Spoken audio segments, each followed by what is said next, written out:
Bismillahirrahmanirrahim. Assalamualaikum warahmatullahi ta'ala wabarakatuh. Salam sejahtera. Alhamdulillah berjumpa lagi kali ini. Apa khabar semua? Cikgu harap semua sihat. InsyaAllah hari ini dalam kelas pendidikan kesihatan tingkatan 3 kita akan membincangkan tajuk perhubungan. Okey, untuk tajuk ni kita akan khususkan kepada maksud persahabatan. Okey, kita nak bincangkan apa kepentingan menjaga batas pergaulan dalam persahabatan. Okey, apa yang cikgu nak paparkan dalam slide ini semuanya adalah berpandukan daripada buku teks. Kamu boleh rujuk buku teks kamu muka surat 162 sehingga muka surat 168. Cikgu harap kamu dah bersedia dengan buku teks, buku nota dan alat tulis kamu. Okey, mari kita tengok standard pelajaran yang ingin kita capai dalam topik ini.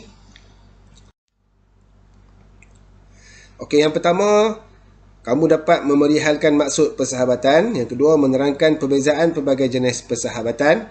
Yang ketiga, membincangkan kepentingan menjaga batas pergaulan dalam persahabatan. Dan yang keempat, menjana idea cara berkomunikasi secara berkesan dalam persahabatan. Okey, mari kita tengok pengenalan. Okey, persahabatan ialah satu amalan sosialisasi yang penting kepada setiap individu kerana persahabatan akan membentuk kehidupan yang lebih bermakna.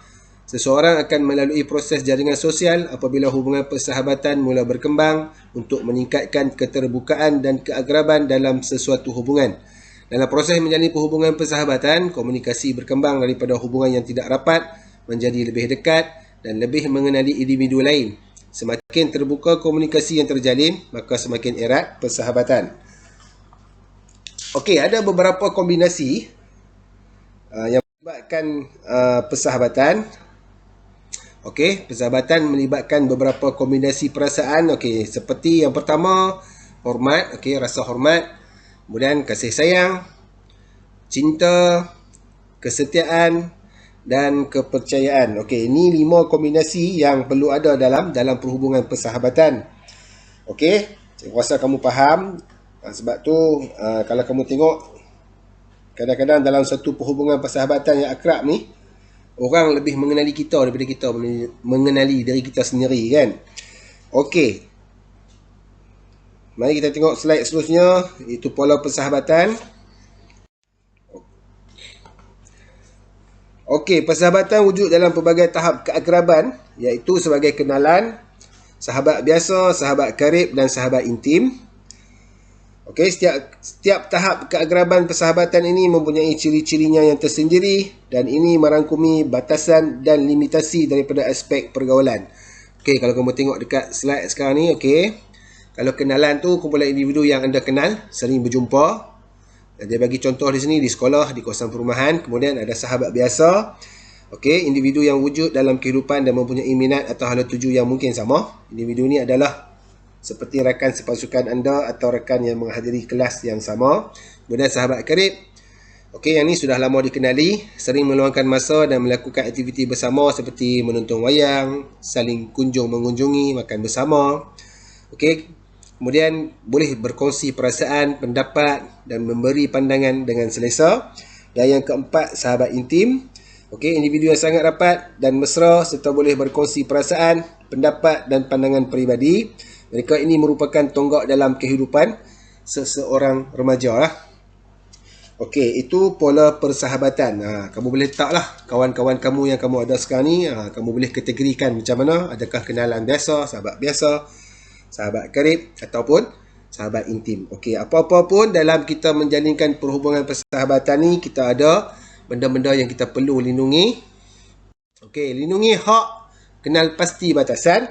Okey, dalam suatu persahabatan yang sihat, seseorang harus menetapkan beberapa batas pergaulan supaya perhubungan berkembang secara positif. Batasan-batasan ini adalah penting agar terdapat satu persefahaman tentang apa yang boleh dan tidak boleh dilakukan dalam persahabatan itu.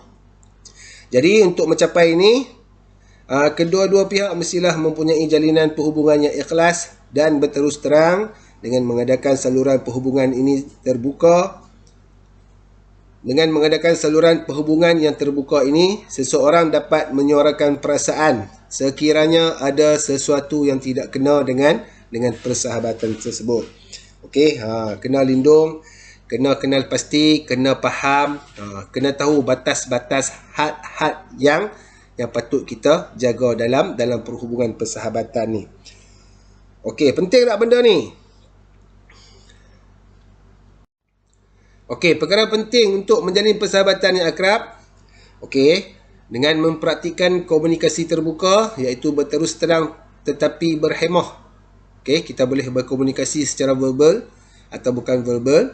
Dengan mengamalkan beberapa langkah yang mudah, kita boleh menjaga dan memelihara persahabatan agar tidak terjejas. Okey, berikut merupakan contoh-contoh tindakan berkomunikasi dengan sahabat untuk memelihara dan menjaga persahabatan. Okey, yang pertama, bercakap menggunakan kata ganti diri pertama.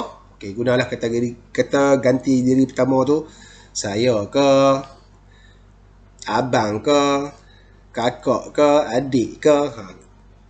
Yang kedua, cuba berfikir dan mencari seberapa banyak penyelesaian yang boleh. Yang ketiga, menjadi pendengar yang baik. Kalau kawan bercakap, kita dengar dengan baik bagi tumpuan. Okay, yang keempat, pastikan anda faham niat atau kehendak rakan. Jangan buat tak faham. Apa yang dia cakap, apa yang dia nak sampaikan tu kena faham. Yang kelima, mencari penyelesaian yang terbaik.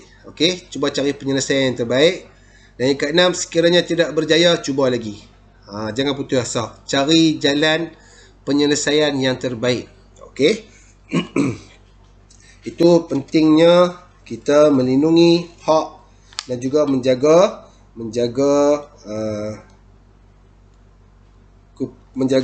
persahabatan antara kita dengan kawan-kawan lah.